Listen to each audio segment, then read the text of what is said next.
and Governor Andhra Pradesh, Justice Nazir, Honorable Vice Chancellor, Professor Chandrasekhar, the Registrar, Dr. Radhika, dignitaries on and off the dais, and my dear friends.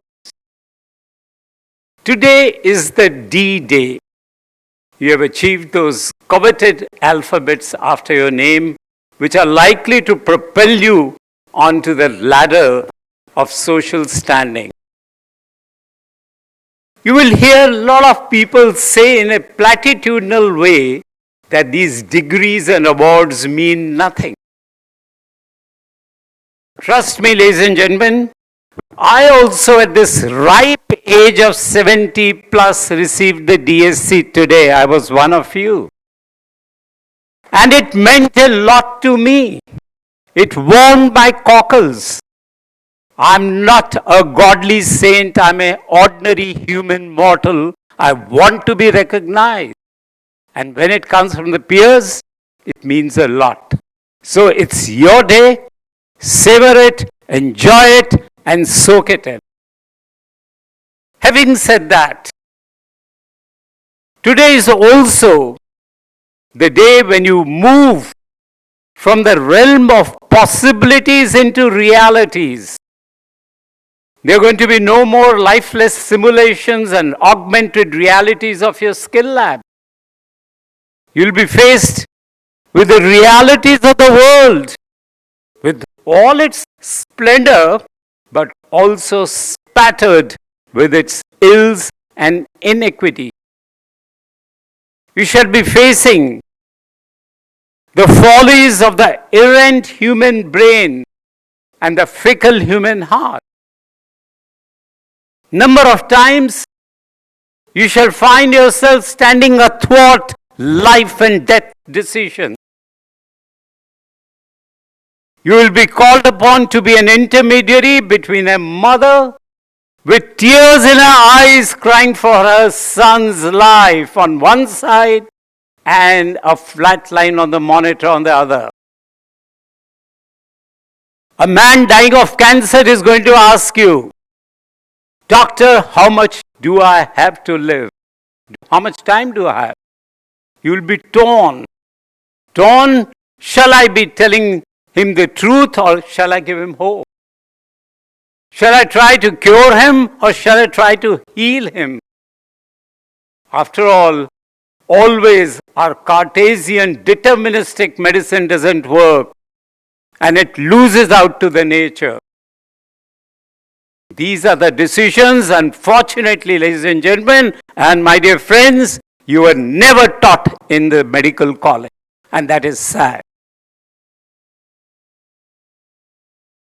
You're going to ask me, why on a day of celebration you are coming to these things which are rather pessimistic? It's only to prepare you, ladies and gentlemen. When the life becomes rather tough, the going is not good, the chips are down, as they say, life is serving you healthy doses of lemons. You may then remember that on our graduating ceremony, there was a short, bald man who stood on the pulpit and said, "Don't worry, all is well." You remember the three idiots? Yes, we all face them. You shall face these moments. You will have to rise out of them. Unfortunately, and this is where I address the Chancellor, the Vice Chancellor, and the teachers, our medical education has become very restrictive. It is only on the physical plane. The body-mind connection is lost in the cacophony of its scientific curriculum. We endorse a man as a social animal. Believe you, everywhere it is written. But do we spare a thought, leave alone arduous industry, to the social element of that animal called man? No. We do not give any weightage to the cultural, to the social and the developmental side of medicine, and these are not taught. These are not part of our pedagogy, and that's what we need to change. I don't have much time, so you're going to ask me, okay, what are we to give us? Words of wisdom. Well, if I were to run a riot, I would ask for the charisma of Julius Caesar. I will ask for the brain of Einstein, the body of Arnold Schwarzenegger. Yes, I would ask for all them. And when I'm at it, a couple of inches and a few hair also. But if I were to just give you 4 bullet points in the next 2 minutes, and they come from my personal experiences of last 50 years. First, stay grounded in your ignorance. Don't become the all-sapient, all-knowing doctor after acquiring these alphabets. You'll be amazed how little we know about medicine. Do you know what Voltaire said? The art of medicine, like that of war, is murderous and conjectural. Unquote. This was none other than Voltaire. So, always approach life with this Socratic ignorance, and you'll do well. Number 2, you'll hear every day, innovate, bring out new ideas. Yes, wonderful, do that. But ladies and gentlemen, it's not your ideas, it's your passion, it's your fire in your belly which will drive those ideas. That will make the day for you.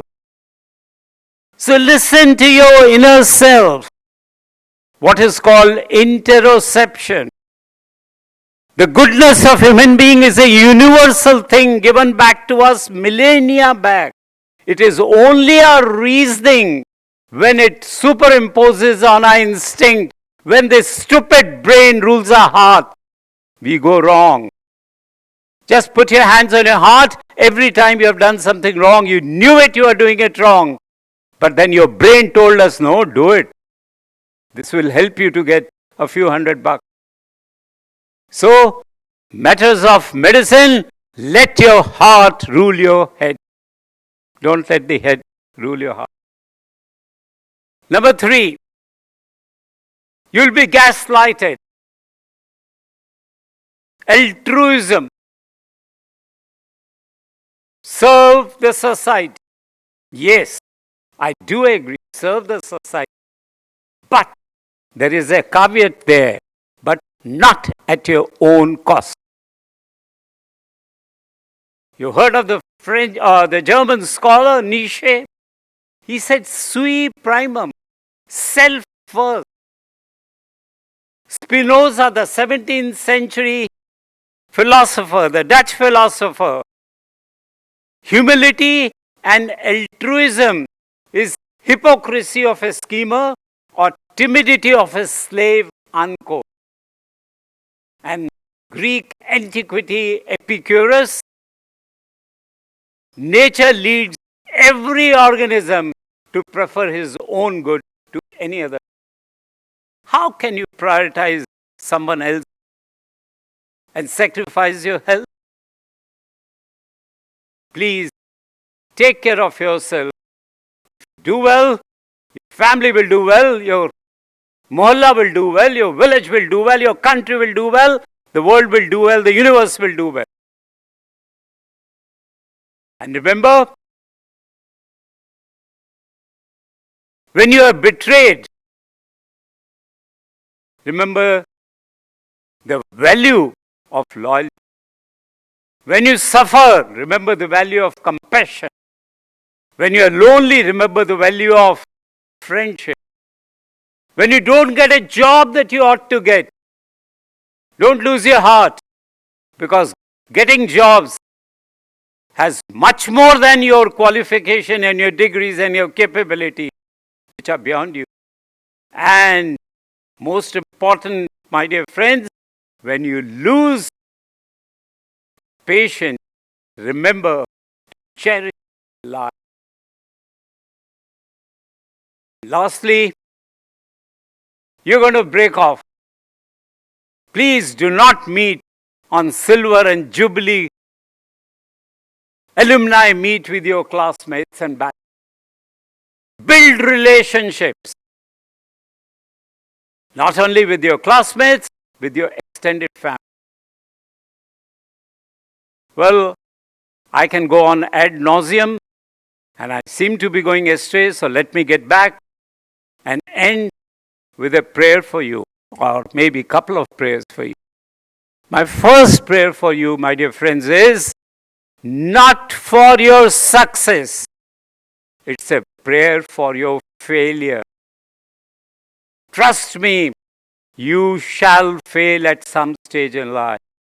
And my prayer is that when you fail, you have the courage of conviction to rise like a phoenix and move on.